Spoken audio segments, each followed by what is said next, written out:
Hello, my friend. Welcome to the basement. I am Mikey Henninger, and this is Basement Brewed Fantasy Football.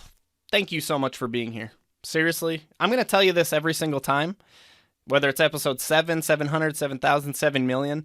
You being here, you tuning in, you listening, you watching, you reading the articles, it means more to me than I could ever possibly put into words for you. You are seriously helping a guy chase a dream that dates back from back to his childhood, to try and turn that into a career. So seriously, every time you listen in, I can't tell you how much that means to me. Thank you so much. This is episode 7 of the Basement Brewed Fantasy Football podcast. Episodes 2 through 5 were fantasy football overviews for the AFC East. We covered the Buffalo Bills, Miami Dolphins, New England Patriots, and New York Jets. Episode 6 was one I did by request, people asking me what the heck are best ball leagues and how the heck do you play in over 1,000 of them every single year. So if you're not familiar with the best ball format, check out episode 6. And in between the last podcast and this podcast, I also dropped my fantasy football draft kits for the summer, for the year. And when you buy them, you get 2. You get the redraft draft kits for your normal, typical style leagues. And then you also get a best ball draft kit if you're in best ball leagues or you just even want to venture into them. Either way, the same price gets you both of them. Now, in the video that you'll see on YouTube and in the video at the top of the landing page for the draft kits, you're going to hear me say that it costs $25 for the whole year. Now, I'm actually going to be testing something here over the next 2 weeks or so. So for the rest of July, my draft kits, my fantasy football draft kits, are available for only $10. That's it for the rest of July. So for the next 10, 12, 15, whatever time we have left in July, $10 for the whole year. Okay, so they're usually 25. I'm offering them for 10. Now, today, I put a poll up on Twitter to see who we should cover next, and people seem to want me to cover the AFC West, so that's where we're going to head. We're going to head out west here with these fantasy football previews, and we're going to start here with the Los Angeles Chargers. As always, there is a link to the written article in the description of this YouTube video, in the description of this podcast. So if you're watching on YouTube, know that you can find this podcast on Apple, Spotify, anywhere that you listen to podcasts. Or if you're listening, know that you can find this episode on YouTube. And of course, if you're a reader and you prefer to consume your content that way, the article for it is right in the description of this episode. So, as I usually like to do, let's take a look at where the Chargers have been and where they're coming from. Let's take a look back at 2021. Now, 2021 was Brandon Staley's first season as an NFL head coach, and it was an exciting season. It was a very promising season with the very young Los Angeles Chargers. They were 5th in the NFL in scoring, averaging about 27.9 points per game. They landed 4th in yards at about 390 per game, 7th in plays run at about 66 per game, 3rd in first downs at about 23 per game, 4th in scoring percentage. They scored on 45.7% of their offensive drives, and they had the 13th fewest turnovers at 22. They were especially exciting through the air, which is to be expected with the young stud Justin Herbert in place.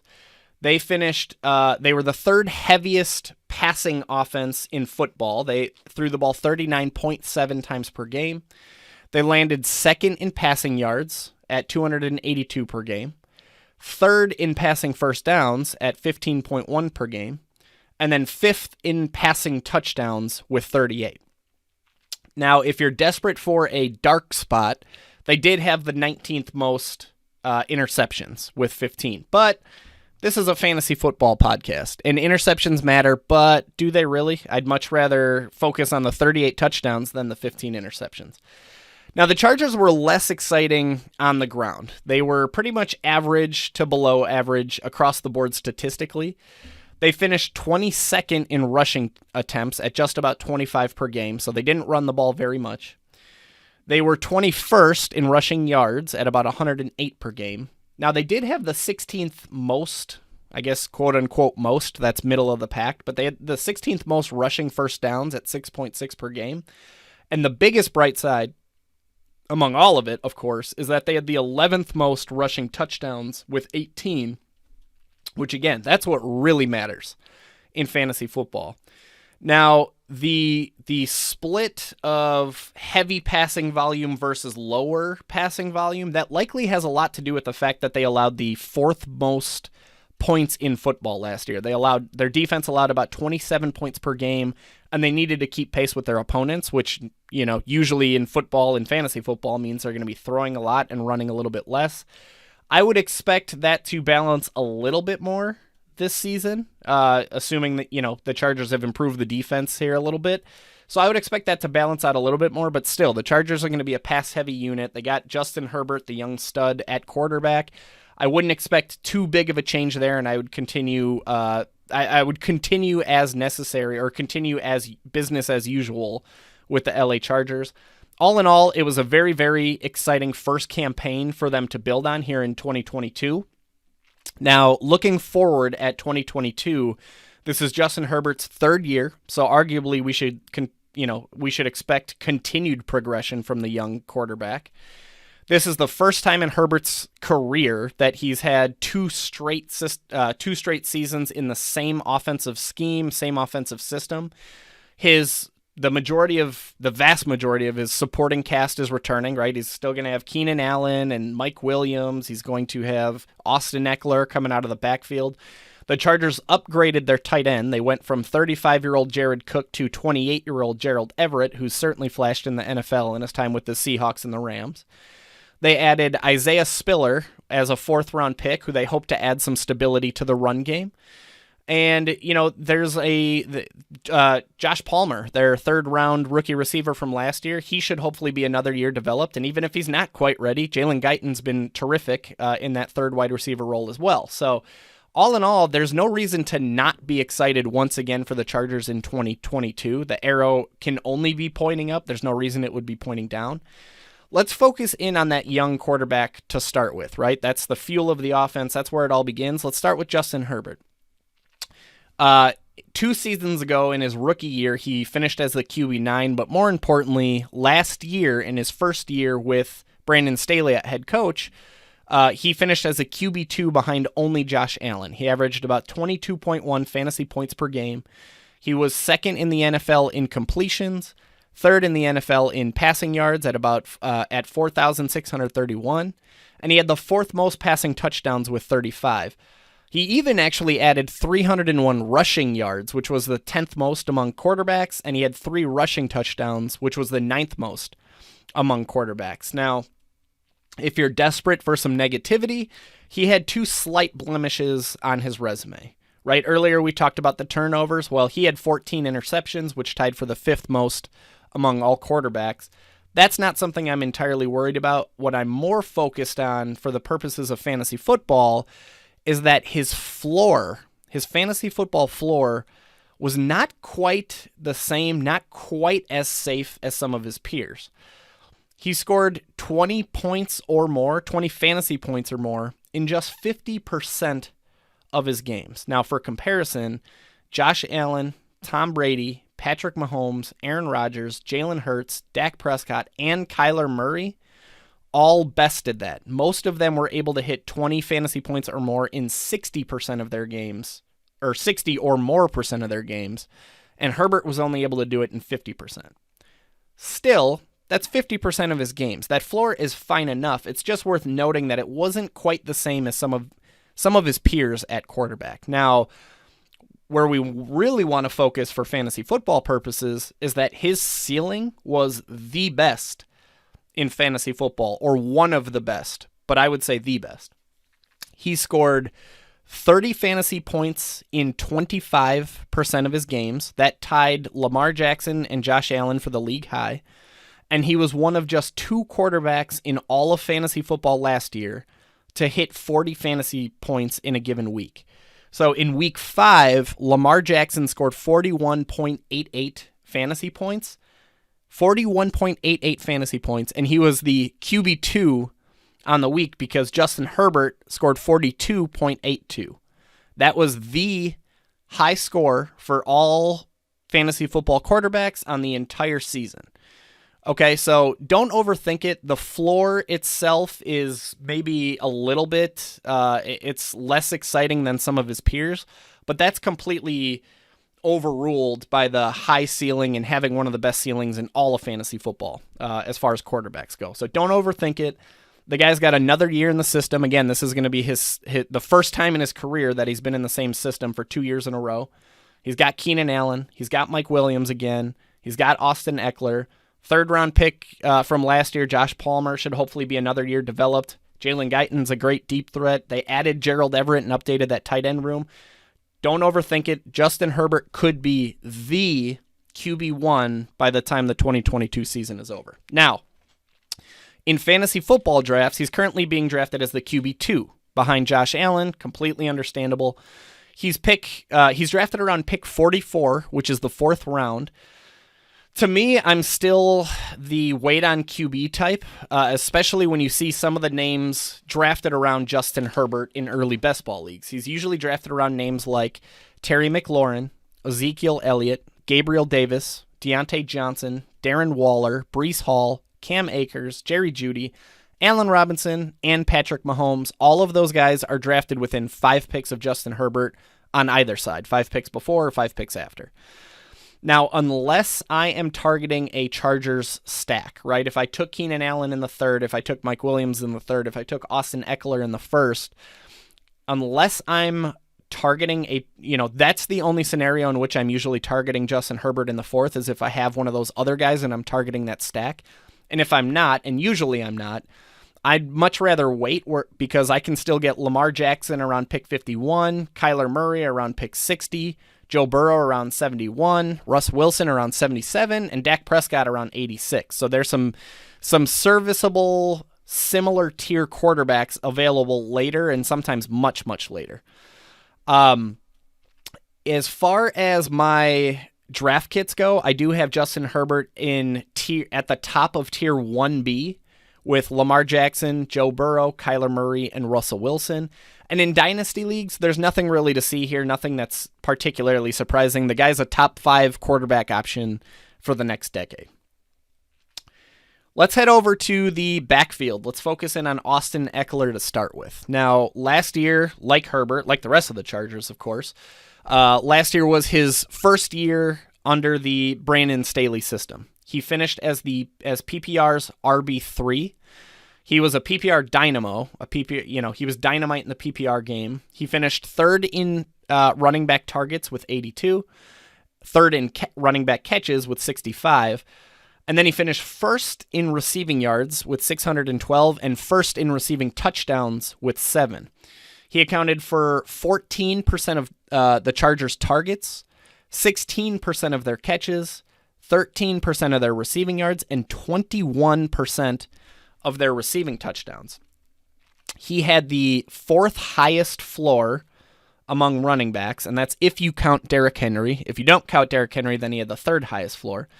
But he scored 15 or more PPR points in 73.3% of his games. Very safe option last year. His ceiling, which is always the more exciting part, that was actually in line with Jonathan Taylor types, Christian McCaffrey types. He scored 20-plus PPR points in 53.3% of his games, which, again, is right on pace with Christian McCaffrey, with Jonathan Taylor. He actually scored 30 or more PPR points in 13.3% of his games and even cracked 40 back in Week 11. On the ground specifically, so not in PPR leagues, he was predictably less exciting, right? He finished 15th in rushing attempts with just 190. He finished 12th in rushing yards with 847. Now, that said, he did have the 5th most rushing touchdowns with 11 on the season. And by the way, if you're worried about Austin Eckler's volume and thinking that maybe he's not getting enough work, he doesn't have the same amount of touches as some of the other running backs in fantasy football, just know that even with the lowered rushing volume, he's still tied for 7th most touches among running backs in all of football. And by the way, a lot of those being targets and catches, that's a good thing in fantasy football. That is not a bad thing. But I want to talk about these touchdowns for a second. If you're doing the math, if you're keeping track of what I was saying before, Austin Ekeler scored 18 touchdowns last season. So let's add a little bit of context here. Put a couple things into perspective and why we're going to focus in on these touchdowns. 7 running backs last season had the same or more touches as Austin Ekeler. Okay, the exact same amount or more. They averaged 302.9 touches for 11.7 touchdowns. Okay, 303 touches. Eckler had 255. And basically 12 touchdowns. Eckler had 18. In other words, those 7 other running backs were scoring a touchdown on every 26 touches. Austin Ekeler was scoring on every 14 touches. In a different study, there were 10 running backs that landed within 30 touches of Austin Ekeler last season. They came within 30 touches. On average, they scored about 8.7 touchdowns, so 9 touchdowns. Eckler had twice that. You can bet that regression is coming, especially with Isaiah Spiller in the backfield. There's some possibility for vulturism, new word I just made up. There's a possibility for vulturism there, and you can absolutely bet on negative touchdown regression. But do not panic. I want to put this really quickly into perspective. If you take away half of Austin Eckler's touchdowns last season, if you take away 9 of his 18 and put them right around that 9 touchdown pace that the other guys within 30 touches of him had, he still would have finished as the RB5 in PPR leagues. Okay, so not quite RB3, but RB5. You're not drafting, you're not drafting Austin Ekeler for his rushing prowess anyway. Take away 9 of his touchdowns, and the guy still finishes as the RB5. In current fantasy football drafts, he's being drafted as the RB3 around the 6th pick overall. I'm fine with him there. That means he comes after that top tier. For me, that top tier, that top 5 is Christian McCaffrey. And yes, I have him over Jonathan Taylor, by the way. Christian McCaffrey, Jonathan Taylor, Jamar Chase, Justin Jefferson, and Cooper Kupp. That's in no particular order, but to me, those are the top 5 and make up their own tier. And I'm completely fine with Austin Ekeler at the top or in the middle of the next tier. So I'm fine with him around 6th overall, but do know that I'm also fine with his peers around 6th overall. I'm equally fine with Derrick Henry, Stephon Diggs, Dalvin Cook, Najee Harris, and Travis Kelce. In fact, in best ball leagues, I'm trying to balance my portfolio with basically equal shares and equal exposure to all of those guys. So, TLDR, I'm fine with Ekeler at 6th overall, but I'm also fine with him coming in around 10th behind some of those other guys. In my fantasy football draft kits, I have Ekeler in tier 1B with Najee Harris, Derrick Henry, and Dalvin Cook. In Dynasty Leagues, by the way, it's worth noting that this is going to be his age 27 season, and he's going to be a free agent after next season. So I would hold on to him for now, and then near the trade deadline, if you find yourself in a position where you're not quite competing, I think this would be the year to consider selling Austin Ekeler and trying to get a significant return if you're not competing. If you are competing, obviously hang on to him. Let's hop over to the 4th round rookie, Isaiah Spiller. Now, before the draft, Isaiah Spiller was widely considered a 2nd round pick. And then his pro day happened, and he absolutely bombed his pro day. He absolutely tanked it. It was the talk of Twitter. It was terrible. That alone, basically alone, led to him falling to the 4th round, where the Chargers took him at with the 18th pick in the 4th round. Now, there is some very real appeal to the RB2 role in Los Angeles if Isaiah Spiller can seize that role and keep it all to himself in 2022. Back in January, the Chargers GM, Tom Telesco, hinted that the Chargers wanted to, A, limit Austin Eckler's touches, but then B, he also hinted that part of the reason they couldn't limit Eckler's touches even further last year was because the backups just were not effective.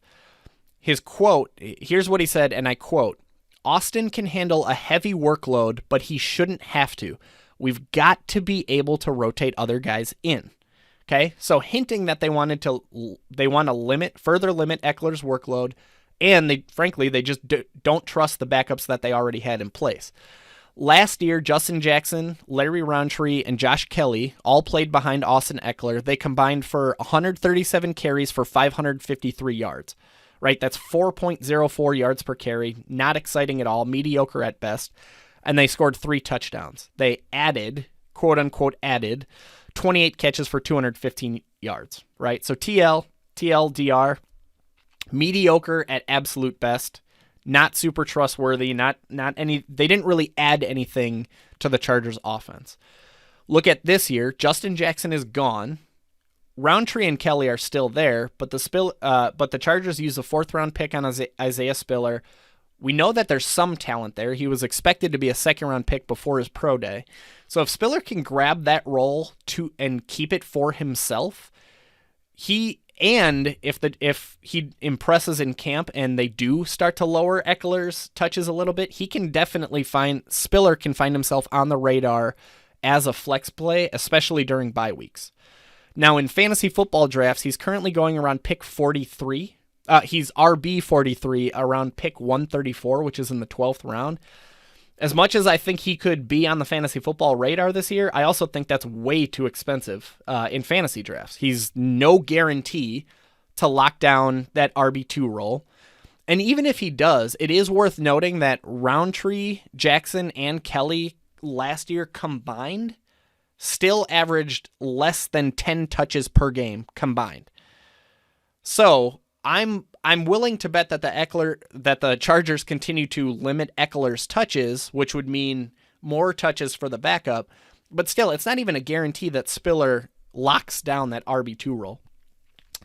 He's drafted within the vicinity of names like Pat Freiermuth, Damian Pierce, Jarvis Landry, Jacoby Myers, Mike Gesicki, Jamison Crowder, Darrell Henderson, and Nyheim Hines.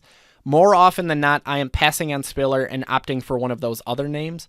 In my draft kits, I have him in tier 3B, treating him as a mid to low end RB3, RB4 type. I have him tiered with Michael Carter, Kenneth Gainwell, Darrell Henderson, Jamal Williams, Tyron Davis-Price, and Darrell Williams. In Dynasty Leagues, I have Isaiah Spiller at 19th overall for rookie drafts, and I have him at about RB5. So I'd be drafting him somewhere around 2.05, 06, 07, 08, 09, somewhere in that mid-second round of Dynasty rookie drafts. All right, let's head over to wide receivers. Let's start with Keenan Allen.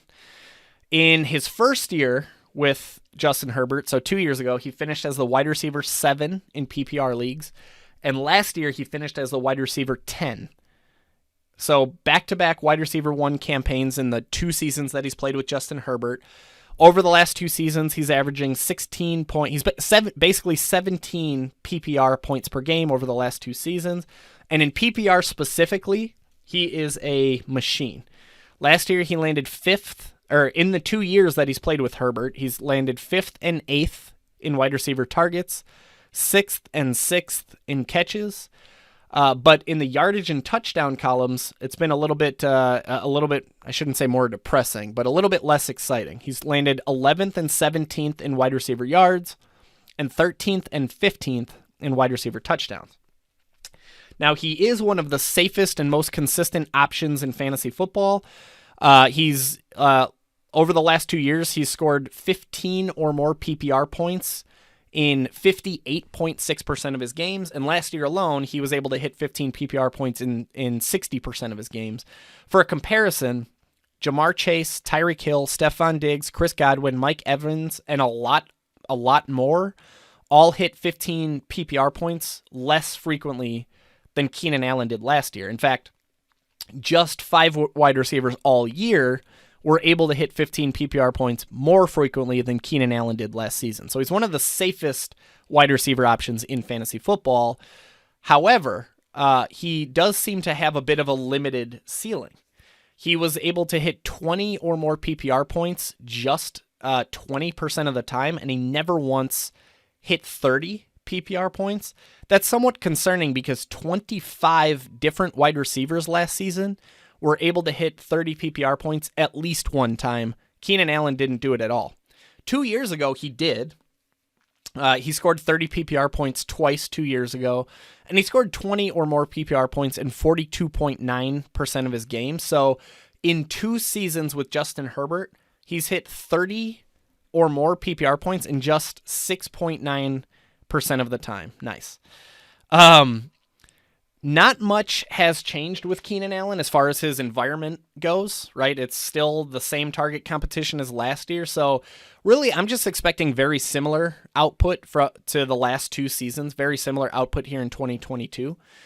In fantasy drafts, he's going as the wide receiver 12 around pick 27, so right around the top of that 3rd round. He's a better redraft than a best ball pick because of that great floor but mediocre ceiling. He's typically named within 5 draft picks of Leonard Fournette, Tyreek Hill, T. Higgins, Javonte Williams, Nick Chubb, A.J. Brown, Mike Williams, Josh Allen, Michael Pittman, DJ Moore, and Kyle Pitts. All of those guys are drafted within 5 picks in either direction of Keenan Allen. In best ball leagues, I like Keenan Allen more than all of those. In best ball leagues, I like Keenan Allen more than all of those guys except T. Higgins, Mike Williams, and occasionally Pittman. In redraft leagues, I like Keenan over all of those guys with the safe floor and the occasional ceiling. I have him in my draft kits in tier 1C with Mike Williams, T. Higgins, Deebo Samuel, and Tyreek Hill. In a dynasty league, by the way, note that this is going to be Keenan Allen's age 30 season. So if you're not competing near the trade deadline, the selling window is going to be shutting relatively soon here over the next season or 2 seasons. Let's talk about his counterpart, Mike Williams. Finally exploded onto the scene last year while playing for a contract. He finished as the wide receiver 24 in PPR leagues, averaging 14.6 PPR points per game. He is the anti-Keenan Allen. He is the opposite of Keenan Allen, probably the perfect complement to Keenan Allen. He only finished 22nd in wide receiver targets and 29th in catches, but he finished 15th in wide receiver yards and 10th in wide receiver touchdowns. He has a crazy exciting ceiling, right? He scored 20 or more PPR points in 33.3% of his games, including 2 over 30.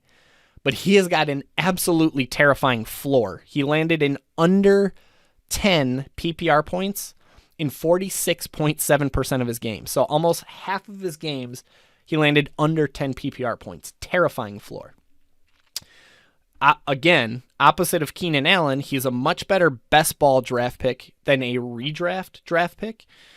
He's the type of guy that has, wide receiver 1 overall potential in any given week, but he has that goose egg floor where he falls out of the top 50 in any given week. For example, take a look at the first 5 games and then the next 4 games of Mike Williams last season. So in his first 5 games last season, Mike Williams was actually pacing with Cooper Kupp. It was him and Cooper Kupp for wide receiver 1 and 2. He was averaging 22.8 PPR points per game, 10.2 targets, 6.2 catches, 94.2 yards, and he had 6 touchdowns in 5 games. He scored at least 22 PPR points in 4 of his first 5 games last season. And then the next 4 games happened where he averaged 5.93 PPR points, 5.3 targets, 2.5 catches, 34.3 yards, and he had no touchdowns in the next 4 games. He failed to hit even just 8 PPR points in any of those next 4 games. So, opposite of Keenan Allen, right? The guy's got a crazy exciting ceiling, but terrifying floor. Now, like Keenan Allen, I'd expect more of the same here in 2022. Not much has changed with his environment or the settings of the Chargers offense. In fantasy drafts, there was a time where Mike Williams was being drafted in the 6th round way back in March when us degenerates were doing fantasy drafts. Nowadays, he's much more expensive than that. He's going around pick 28, which is in the 3rd round. He's the wide receiver 13 right after Keenan Allen.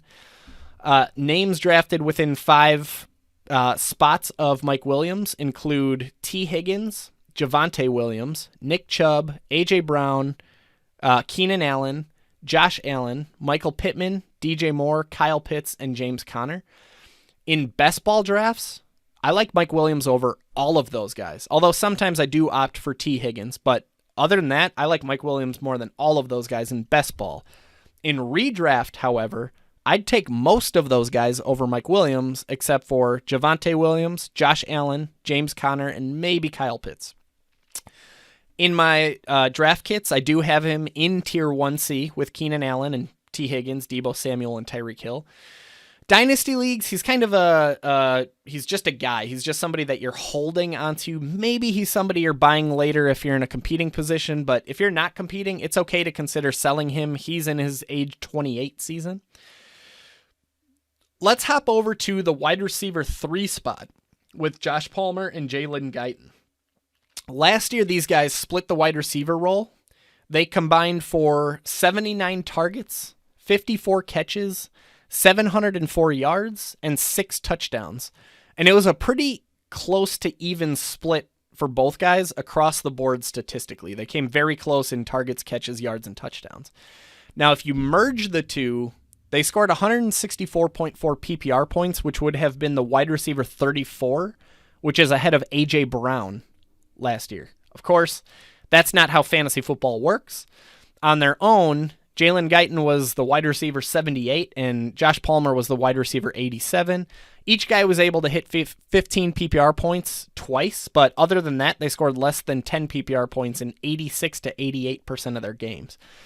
Unfortunately, both guys are still in town, so it seems likely that they just continue to cannibalize one another's fantasy value. But fantasy football is a game of what-ifs. And what if one of those guys are able to separate themselves from the other? Now, off-season reports had Josh Palmer running with the ones during June minicamps. And of course, a lot can change by the time kickoff rolls around in September, but that can't be a bad sign. That is only a good sign for the 2021 third rounder that was handpicked by Brandon Staley in his first draft. It's fair to wonder if Josh Palmer is going to be the unquestioned wide receiver 3 when kickoff rolls around in September. Now, in fantasy football drafts, Josh Palmer is drafted around wide receiver. He's wide receiver 65, drafted around pick 141, which is in the 12th round. Within 5 picks of him include Mike Gesicki, Jamison Crowder, Jahan Dotson, Darrell Henderson, Nyheim Hines, Trevor Lawrence, Devontae Parker, KJ Osborne, Albert O, not going to pronounce that one, Albert O, Michael Carter, Van Jefferson, and Jalen Tolbert. Now, obviously, Josh Palmer has much, much bigger upside than wide receiver 65 if, and this is a big if he's able to separate and claim that wide receiver 3 role for himself. If not, then that draft cost is way too expensive. Personally, I'm sprinkling some exposure to Palmer in, but I'm limiting it because I'm also frequently taking Jamison Crowder, Darrell Henderson, Devontae Parker, Albert O, Michael Carter, Van Jefferson, sometimes even Jalen Tolbert in those spots where Palmer frequently goes. I can't fault you for pulling the trigger on Palmer because that's a high upside, low risk pick in the 12th round, which is exactly what you're going for in those later rounds anyway. Now, as for Jalen Guyton, way, way, way cheaper. He's basically free in fantasy drafts. He's the wide receiver 95 going around pick 213, which is the 18th round. He's being drafted around names like Zay Jones, Brian Edwards, Hassan Haskins, DeErnest Johnson, Marcus Mariota, Donovan Peoples-Jones, Cedric Wilson, and Laviska Shenault, among some others. And just like Palmer, I'm sprinkling in some Jalen Guyton exposure wherever I can.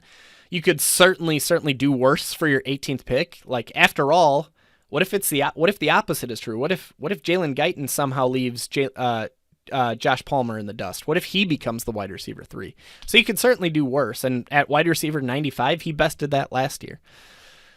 Now, for Palmer, I have him in my draft kits in tier 4C with names like Sammy Watkins, Marvin Jones, Mecole Hardman, and Van Jefferson.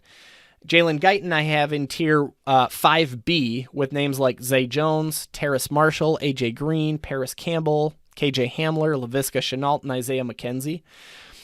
One thing I want to note in dynasty leagues, Jalen Guyton, there's really not any value there. But Josh Palmer, again, Brandon Staley, his first NFL draft last year, he used his third-round pick on Josh Palmer. And if he's able to claim that wide receiver 3 role for himself, his value in dynasty leagues is probably going to be no lower than it is right now. So the clock is ticking on your chances to go trade for Josh Palmer for cheap if he's somebody that you want to add to your roster. All right, let's finish this thing with Gerald Everett. We're already at 35 minutes, but a lot to cover with an exciting offense like the Chargers. But let's talk about Gerald Everett for a minute here. Last year, he had a career year in Seattle, and this year he signed a 2-year, $12 million contract with the LA Chargers, $8 million of which is guaranteed. Jared Cook last year was meh. He was mediocre at best. He finished 16th in targets with 76. Actually, let's not even talk about where he finished. That doesn't matter. Let's just talk about the raw numbers. He had 76 targets. Gerald Everett's career best is 63. Jared Cook had 44 catches. Everett's career best is 48. Jared Cook had 484 yards.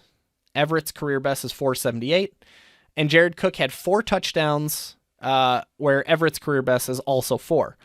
I realize, none of that sounds particularly exciting from a fantasy football standpoint, so why would we be excited about Gerald Everett here this year? But let's add a bit of context here. For starters, last year Jared Cook was 34 years old, and he played 13 years in the NFL. That is a lot of mileage on a tight end, which is one of the most brutal positions in football. They really take a beating. Now let's talk about Gerald Everett. He spent the first 4 years of his career with Jared Goff at quarterback and battling Tyler Higbee for the TE1 role on the Rams. Then he finally got a chance to play with Russell Wilson, and he immediately had the best year of his career statistically, and he did it on an extremely run-heavy offense. Seattle had the second fewest passing attempts, and when they did throw the ball, they already had DK Metcalf and Tyler Lockett. And still, Gerald Everett was able to have a career year. Now, he's a more athletic version of Jared Cook. He gets another MVP caliber quarterback in Justin Herbert, and he's going from the second lowest passing attempts to the third most passing attempts. There is very, very real fantasy football appeal here for Gerald Everett, and he's worth the cost. In fantasy football drafts, he's being drafted as the TE18 around pick 154, which is the 13th round. Now, that is a very competitive spot to be, especially for zero RB drafters or the wait on QB crowd or the wait on tight end crowd. There's a lot of names in there that I'm adding to my portfolio. Robert Tonyan, Hunter Henry, Robbie Anderson, Jameis Winston, Tyler Algier, Tyron Davis-Price, Matt Ryan, Daniel Jones, Kenneth Gainwell. There's a lot of names in there that I personally am drafting a lot of, but Gerald Everett is one of those guys. I'm drafting a lot of him as well. In my draft kits, I have him in tier 2A. I'm trading him as a high-end tight end 2. I have him lumped with Hunter Henry, Cameron Brate, Mike Gesicki, Robert Tonyan, and Albert O. In dynasty leagues, there's not really anything to see here. He's not really young enough to buy and get excited about. He's not really old enough to go selling. He's just a solid tight end 2. If you have him in your league, hang on to him. Maybe you can go float an offer out there to try and get him for cheap, but really there's not a lot of movement to be done for Gerald Everett in dynasty leagues. All right, that's a wrap on the LA Charger. This is the longest episode to date. We're rolling up on 40 minutes here, and I originally wanted these things to be 15 to 20 minutes. But again, there's just a lot to talk about when you get to exciting offenses like the Chargers. So that's a wrap on LA. As always, again, there is a link to a written article below, in the description below or above. I guess I don't know how it looks on podcasts or on YouTube. All of this is free. My only ask is that you please, wherever you're consuming this content, like, subscribe, leave a review. Please leave a review. And try and think about if there's just one person, a non-competing friend, somebody that's not in your fantasy football leagues, but please try and think of if there's just one person that you can introduce this content to and share it with. I'm trying to get to 1,000 subscribers before January 1st. So every little bit of help goes a long way, and I'll forever appreciate you for it. Thank you so much. Other than that, come hang out on Twitter. That's where I'm spending most of my time. I'm at BBFFMikey. And remember, I dropped my fantasy football draft kits for the rest of July. They are just $10. You've spent $10 on a heck of a lot worse. Buy a guy a beer, dominate your drafts. Come back tomorrow. We are going to be diving into the Las Vegas Raiders in our tour through the AFC West. So expect that coming back here tomorrow. And until then, again, thank you so much for being here. Thank you so much for listening in, tuning in, reading. I appreciate you being here more than you know. Cheers. This brew is for you.